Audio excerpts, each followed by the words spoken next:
Masters आत्मवंदन, सभी को मेरा नमस्कार।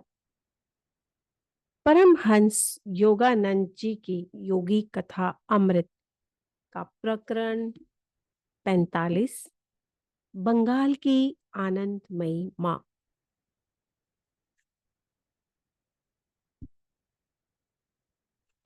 निर्मला देवी के दर्शन किए बिना कृपया भारत से मत जाइए। उनमें अत्यंत तीव्र भक्ति भाव है।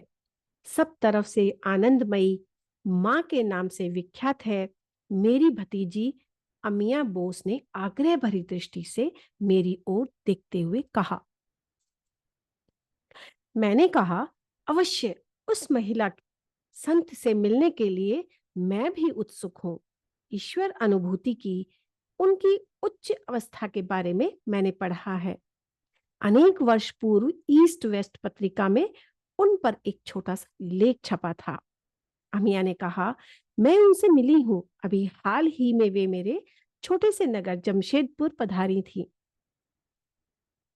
एक शिष्य के अनुरोध पर आनंदमयी माँ एक मरनासन मनुष्य के घर गईं। वे उसकी शैया के पास खड़ी हो गईं और उनके हाथ ने जैसे ही उसके माथे का स्पर्श किया, उसकी घर घर बंद हो गई और उसकी बीमारी तत्क्षण गायब हो गई। वह भी देखकर आनंदित हो गई और विस्मित हो गई। सभी विस्मित हो गए और पूर्ण रूप से वह स्वस्थ हो चुका था। कुछ दिन बाद मैंने सुना कि आनंदमयी माँ कोलकाता के भवानीपुर मोहल्ले में अपने एक शिष्य के घर ठहरी हुई थी। पिताजी के कोलकाता के घर से श्री राइट और मैं अविलंब निकल पड़े। जब हमारी फोर्ड भवानीपुर के उस घर के पास पहुंची तो हमें सड़क पर एक अपूर्व दृश्य दिखाई दिया। आनंदमयी माँ एक खुली कार में खड़ी थी और कार के चारों ओर खड़े लगभग 100 शिष्यों को आशीर्वाद दे रही थी। स्पष्ट था कि वे वहां से प्रस्थान कर रही थी। श्री राइट ने फोर्ड कुछ ही दूरी पर खड़ी कर दी और मेरे साथ पैदल ही उस शांत जनसमूह की ओर चल पड़े। उस महिला संत ने हमारी दिशा में दृष्टिपात किया और वे कार से उतरकर चलते हुए हमारी ओर आने लगी। बाबा, आप आ गए। इन उत्कट शब्दों के साथ ही उन्होंने मेरे गले में अपनी बाहें डालकर सिर मेरे कंधे पर रख दिया। श्री राइट को मैंने कुछ क्षण पहले ही बताया था कि इस संत के साथ मेरी जान पहचान नहीं थी, अतः इस असाधारण स्वागत का वे भरपूर आनंद उठा रहे थे। उन 100 शिष्यों के नेत्र भी इस प्रेम दृश्य को कुछ आश्चर्य के साथ निहार रहे थे। मुझे तुरंत पता चल गया था कि आनंदमयी माँ समाधि की एक उच्च अवस्था में थी। अपने बाह्य नारी रूप का उन्हें कोई भान नहीं रहा था। उन्हें केवल अपने परिवर्तन अतीत आत्म स्वरूप का भान था और उस अवस्था में वे ईश्वर के एक अन्य भक्त से आनंद के साथ मिल रही थी। मेरा हाथ पकड़कर वे मुझे अपनी कार में ले गईं। आनंदमयी माँ, मेरे कारण आपकी यात्रा में विलंब हो रहा है। मैंने कुछ विरोध दर्शाते हुए कहा। बाबा, मैं कई युगों बाद इस जन्म में आपसे पहली बार मिल रही हूं। इतनी जल्दी मत जाइए। हम कार की पिछली सीट पर बैठे रहे और आनंदमयी माँ शीघ्र ही निश्चल समाधि में प्रविष्ट हो गईं। उनकी सुंदर आंखें आकाश की ओर देखते देखते अर्धोन्मिलित होकर स्थिर हो गईं और आंतरिक आनंद राज्य में झांकने लगी।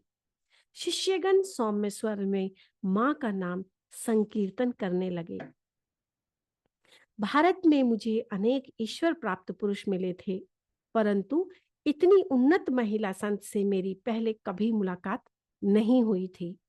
उनका पवित्र मुखमंडल अनिर्वचनीय आनंद के तेज से दमकता था, जिसके कारण उनका नाम आनंदमयी मां पड़ गया था। उनके अनावृत सिर के लंबे काले केश दिखाई दे रहे थे। माथे पर आध्यात्मिक नेत्र के प्रतीक स्वरूप रक्त चंदन का तिलक था। उनका आध्यात्मिक नेत्र तो उनके अंतर में सदैव खुला ही रहता था। छोटा सा चेहरा, छोटे छोटे हाथ, छोटे छोटे पैर, उनकी आध्यात्मिक विशालकायता के साथ कितना विरोध आभास।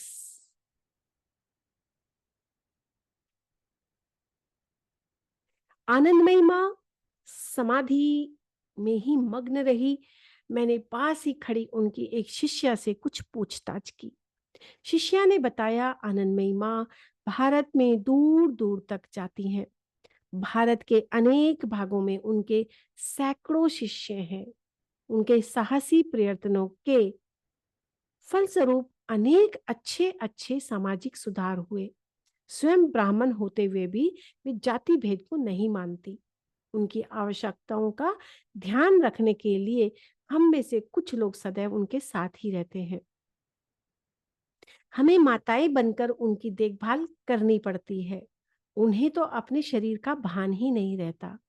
उन्हें यदि कोई भोजन ना कराए तो वे भोजन ही नहीं करती करेंगी, ना ही उसके बारे में किसी से कुछ पूछेंगी। उनके सामने भोजन करेंगी। उनके सामने अगर भोजन रख भी दिया जाए तो तब भी वे उसका स्पर्श तक नहीं करती। हम शिष्यगण उन्हें अपने हाथों से खिलाते हैं ताकि वे इस जगत को छोड़कर चली न जाए। प्राय कई दिनों तक वे समाधि में ही लीन रहती हैं। उस समय उनका श्वास बहुत ही हल्का, बिल्कुल नाम मात्र के लिए चलता रहता है। पलकें बिल्कुल नहीं झपकती। उनके एक प्रमुख शिष्य स्वयं उनके पति भोलानाथ जी हैं। अनेक वर्ष पूर्व विवाह के शीघ्र ही बाद भोलानाथ जी ने मौन व्रत धारण कर लिया। उस शिष्या ने चौड़े स्कंद, कोमल सी नाक नक्श और सफेद दाढ़ी वाले एक पुरुष की ओर संकेत किया।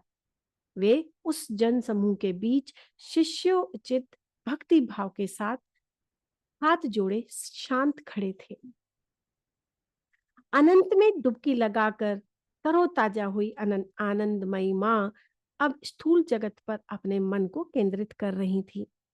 बाबा, आप कहाँ रहते हो? उनकी आवाज स्पष्ट और मधुर थी। अभी तो मैं कोलकाता या रांची में रहता हूँ, पर जल्दी ही अमेरिका लौट जाऊंगा। अमेरिका? हाँ, वहां के आध्यात्मिक जिज्ञासु एक भारतीय महिला संत का पूरे अंतःकरण के साथ स्वागत करेंगे। आप आना चाहेंगी? बाबा ले जाएंगे तो जाऊंगी, जरूर जाऊंगी और आऊंगी भी। इस उत्तर से आसपास खड़े शिष्यों में हलचल मच गई। उनमें से एक ने तुरंत मुझे दृढ़ता के साथ बताया, हम में से कम 20 या उससे अधिक लोग हमेशा आनंदमयी माँ के साथ यात्रा करते हैं। हम उनके बिना जी नहीं सकते। जहां भी वे जाएंगी वहां हम भी अवश्य जाएंगे। अचानक विशालकाय स्वरूप धारण करने की अव्यवहारिक क्षमता से युक्त जानकर इस योजना को मैंने अनिच्छापूर्वक ही छोड़ दिया।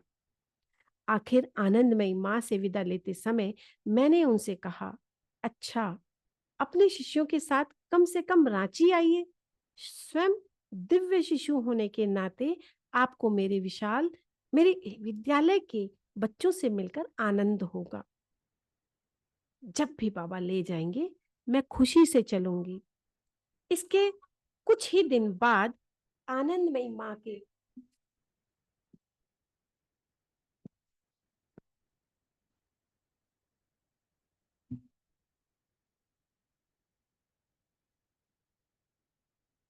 आगमन की खुशी से रांची के विद्यालय में उत्सव का वातावरण छा गया। बच्चे तो उत्सव के किसी भी दिन को ताक में ही रहते थे। कक्षाएं नहीं, घंटों तक गीत संगीत और इन सब के ऊपर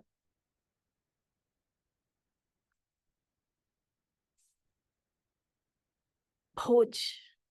आनंदमयी माँ की जय, आनंदमयी माँ की जय। आनंदमयी माँ जब अपने शिष्यों के साथ विद्यालय के प्रवेश द्वार से अंदर आई तो बीसियों नन्हे मुन्ने बच्चों के कंठ के से उत्साह के साथ होती जय जयकार ने उनका स्वागत किया। गेंदे के पुष्प दलों की वृष्टि, करतालों की टनटन, शंखों की गगनभेदी ध्वनि मृदंग पर ठेका। आनंदमयी माँ सदैव की भांति अपने अंतर में स्वर्ग धारण किए विद्यालय परिसर में मुस्कुराते हुए घूम रही थी। जब मैं उन्हें अपने साथ मुख्य भवन में ले जाने लगा, तो उन्होंने कहा, यहाँ सब बड़ा सुंदर है। बच्चों की सी मुस्कान के साथ वे मेरे पास बैठ गईं। किसी को भी वे अपने घनिष्ठ मित्रों से भी अधिक घनिष्ठ प्रतीत होती थी। तथापि दूरत्व का एक प्रभामंडल सा भी उन्हें सदैव घेरे रहता था, सर्वव्यापकता का विरोधाभासी पार्थक्य। कृपया अपने जीवन के बारे में मुझे कुछ बताएं। बाबा सब जानते हैं, दोहराने से क्या होगा।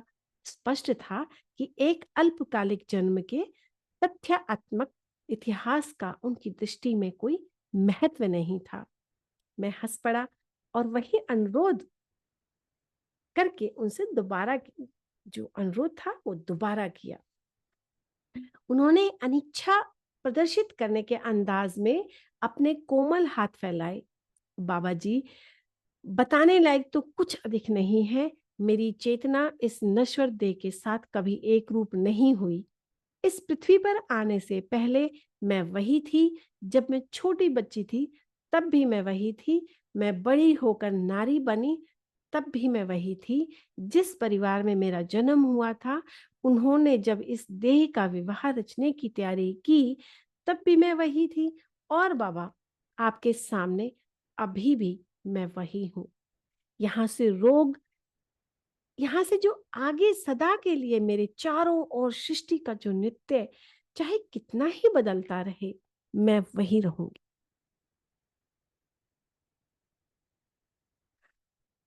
आनंदमयी माँ गहरी ध्यान अवस्था में डूब गई। उनका शरीर किसी मूर्ति के समान निश्चल हो गया था। वे अपने निरंतर बुलाते ही रहने वाले राज्य में चली गई थी। उनकी काली आंखें निर्जीव और पथराई सी लग रही थी। जब संत जन अपनी चेतना को जड़ देह से हटा लेते हैं, तब प्राय उनके चेहरे पर ऐसे ही भाव होते हैं। इस अवस्था में उनका जड़ शरीर आत्मा विहीन मिट्टी के निर्जीव गोले से अधिक कुछ नहीं होता। हम दोनों घंटा भर समाधि अवस्था में ही बैठे रहे। खिलखिलाती छोटी सी हंसी के साथ ही वे इस जगत में लौट आई। मैंने कहा, आनंदमयी माँ, मेरे साथ बगीचे में आने की कृपा कीजिए। श्री राइट ने कुछ फोटो खींचेंगे। जो श्री राइट है वो कुछ फोटो खींचेंगे। अवश्य बाबा, आपकी इच्छा ही मेरी इच्छा है। अनेक फोटो के लिए वे प्रस्तुत हुई और इस पूरे समय उनके तेजस्वी नेत्रों में दिव्य आभा बनी रही। और भोज का समय आनंदमयी माँ अपने कंबल के आसन पर बैठ गई। उन्हें भोजन कराने के लिए उनकी एक शिष्या उनके पास बैठ गई। जब शिष्या उनके होठों के पास कौर ले जाती, तब वे आज्ञाकारी छोटे से बच्चे की भांति उसे निगल लेती। यह बात स्पष्ट थी कि उनके लिए सब्जियों में से और मीठे पकवानों में कोई अंतर नहीं था। जब दिन डूबने लगा, तो आनंदमयी माँ जाने को प्रस्तुत हुई।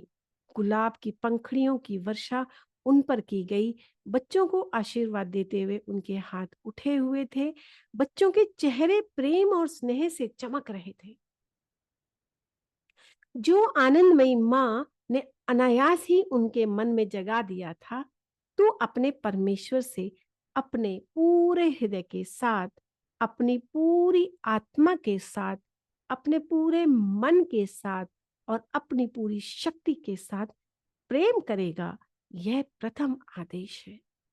ईसा मसीह ने कहा था, प्रत्येक अन्य निष्कृष्ट आसक्ति को त्याग कर आनंदमयी माँ अपनी पूर्ण निष्ठा ईश्वर को अर्पण करती है। पंडितों के भांति बाल की खाल निकालने वाले तर्कों के द्वारा नहीं, किंतु विश्वास के निश्चित न्याय द्वारा इस शिशुवत पवित्र संत ने मानव जीवन की एकमेव समस्या, ईश्वर के साथ ऐक्य स्थापित करना, को ही हल कर दिया, यानी कि एकत्व, वननेस। जब अनेकों समस्याओं के कुहासे में धुंधली हुई नितांत सरलता या सादगी को मनुष्य भूल गया है, तो ईश्वर को अनन्य एकनिष्ठ प्रेम अर्पण करने से इनकार कर राष्ट्र मानव प्रेम के बाह्य मंदिरों के प्रति अत्यंत औपचारिक आदर के प्रदर्शन के द्वारा अपनी नास्तिकता पर पर्दा डालने का प्रयास करते हैं। मानव प्रेम के उद्देश्य से किए गए ये लोक उपकारी कार्य इसलिए धार्मिक है क्योंकि ये थोड़ी देर के लिए मनुष्य का ध्यान स्वयं अपने पर अत्यंत अन्यत्र हटा देते हैं, परंतु ये कार्य उसे जीवन के उस सबसे बड़े कर्तव्य से मुक्त नहीं कर देते जिसका उल्लेख ईसा मसीह ने प्रथम आदेश में कहकर किया था। मनुष्य के सबसे बड़े दाता द्वारा मुक्त हस्त से दी गई हवा में पहला श्वास लेते ही उस दाता से प्रेम करने का मनुष्य की का कर्तव्य बन जाता है, और ऐसा कर्तव्य जिसमें स्वयं उसका ही आदर होता है। रांची के विद्यालय को भेंट कर दे जाने वाले के बाद एक अन्य अवसर पर आनंदमयी माँ से पुनः मेरी मुलाकात हुई। कुछ महीनों बाद एक दिन श्री रामपुर स्टेशन के प्लेटफॉर्म पर कुछ भक्तों के साथ वे गाड़ी की प्रतीक्षा कर रही थी। बाबा, मैं हिमालय जा रही हूँ, उन्होंने मुझे बताया। कुछ दयालु लोगों ने देहरादून में हमारे लिए आश्रम बना दिया है। जब वे गाड़ी में सवार हो रही थी, तब यह देखकर मुझे अचंभा भी हुआ और कौतुक भी कि चाहे वे लोगों की भीड़ में हो या रेलगाड़ी में, चाहे किसी भोज में बैठी हो या चुपचाप अकेली बैठी हूं, उनकी आंखें कभी भी ईश्वर से विमुख नहीं होती थी। अपने अंतर में मुझे अभी भी उनकी आवाज सुनाई देती है कि असीम मधुरता की प्रत्यक्ष प्रतिध्वनि प्रतीत होती है। देखो, अभी और सदा, सर्वदा सनातन सत्य के साथ एक मैं सदैव वही हूं। तो मास्टर्स, मैं अपनी वाणी को यहीं विराम देती हूँ। प्रकरण 45 समाप्त। शेष भाग कल। धन्यवाद, धन्यवाद, धन्यवाद।